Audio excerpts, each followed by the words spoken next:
Number 19. Now, 19 is a very controversial member as well.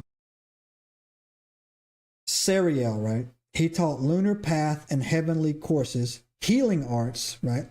Spiritual medicine, and later text knowledge. In later texts, he also taught the knowledge of, wait for it, resurrection and root healing, right? He appears in other writings as an angel of healing. So people say, oh, God's trying to punish us because, he taught us healing. No, he taught necromancy as well. Seriel taught how to heal with medicine, but he also taught how to bring the dead back to life, resurrection, necromancy. And for a fun fact on that, a lot of people don't think that zombies are real, but I can tell you that if you do a little bit of studying and you do a little bit of what actually a zombie is considered, you have two parts of your brain. You have the conscious and the subconscious. Your subconscious mind, right, handles all of your autonomic reflexes. If you don't know what an autonomic reflex is, you ever dropped your keys and your hand shoots out like a ninja and you catch it before it goes to the ground? Or if you fall down and your hand just shoots out, or if something drops and like you just grab it like a kid or something like that. It's also what makes you blink, what makes you breathe when you're asleep, right? So your autonomic reflexes also handle, you ever drive and look at your phone and then like, dang, I should have smashed into a car, but you didn't? That's because your subconscious is handling the driving. In African lore, they talk about witch doctors who have the ability to create zombies from dead people because what they do is they know how to reanimate the subconscious part of their brain, right? And so when the subconscious part of the brain is up and running, it creates this zombie-like figure. This guy, he taught necromancy. He taught how to bring people back to life from the dead and how to animate the dead. Not only just how to heal with herbs, right? So, that was his sin. The 20th chief of the 200 Watcher came down. People argue about it, says no, he's a repeat from the other 19 or whatever.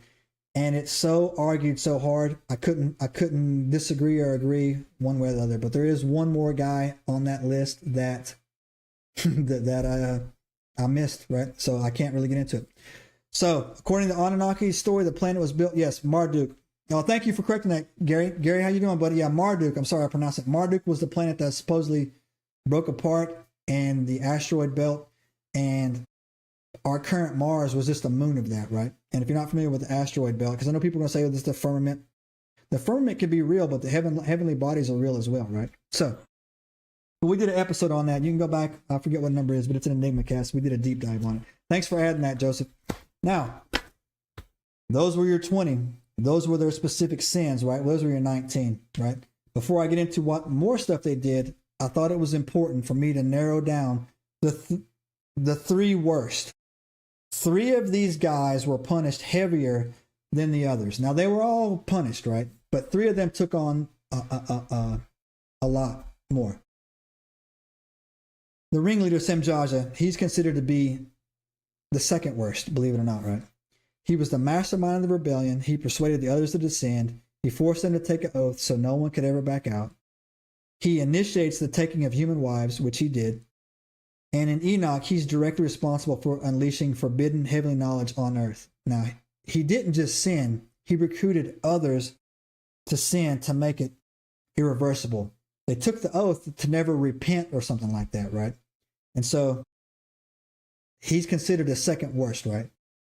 Also, a lot of people have talked to me and told me that Semjaja's wife was actually Lilith. And if you don't know who Lilith is, they'll tell you that Lilith was the first wife of Adam. I could find no reference to that, guys. I'm sorry. People tell me that, no, it's true, it's true, it's true. Hey, it's true, but it can't be. Trust me, bro. Like, if somebody has anything that can show me to read that Lilith was Semjaja's first wife, I'll look into it. But in the Book of Enoch and in the other scriptures, I could find nothing talking about that, right? So, but he did take human wives, right?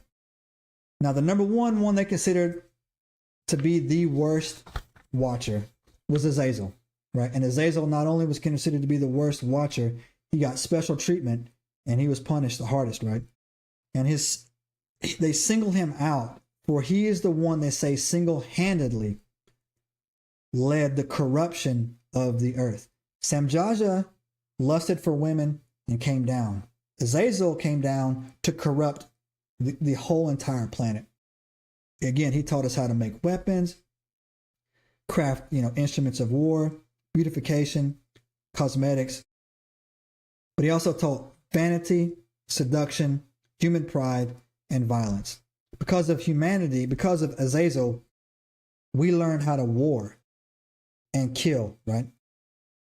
He's the only watcher who God directly commanded to be bound head and foot, cast into the desert, and covered with jagged rocks until the day of judgment. This level of punishment sets Azazel apart as having a uniquely destructive influence. And I'm telling you right now, he's in Australia. If you go and look in the outback of Australia, you will see that there is a strange bunch of rock formations that look like jagged boulders stacked on top of each other, right? And people have said that when they get around this thing, strange things happen. I'm 100% convinced that's where they bound and buried Azazel, right? Now, and because when we get to their punishment, I'll tell you now, they were bound to the earth, into the earth, yeah. And so that's where I think he's at, right? The third one who was considered the worst, I just talked about it, was Seriel, right? He taught, again, people say no, they try to use it as like, this sad story that he was teaching us how to, do this healing and take care of himself. That wasn't his sin, right? He taught forbidding healing, spiritual medicine, but again, his number one was resurrection knowledge. How to bring people back from the dead is what he talked about, right? And he's revealing knowledge meant only for heaven. He broke the cosmic order, right? And healing itself wasn't the crime. I'm going to just talk about this for a second, right? I know I get a lot of people, right? I get a lot of people who talk to me and I'm very hard to offend. And so I get a lot of people that come up to me and they'll say, oh, your sky Jesus did X, Y, and Z. And the first thing I ask him is, do you believe in him? Like, no. And I'm like, then why do you care? And they're like, what do you mean? I'm like, why do you care? If you don't believe in him, why are you mad about something, right? Why are you mad that somebody else believes? Subscribe now and turn on the notifications to join us on this extraordinary journey into the unknown.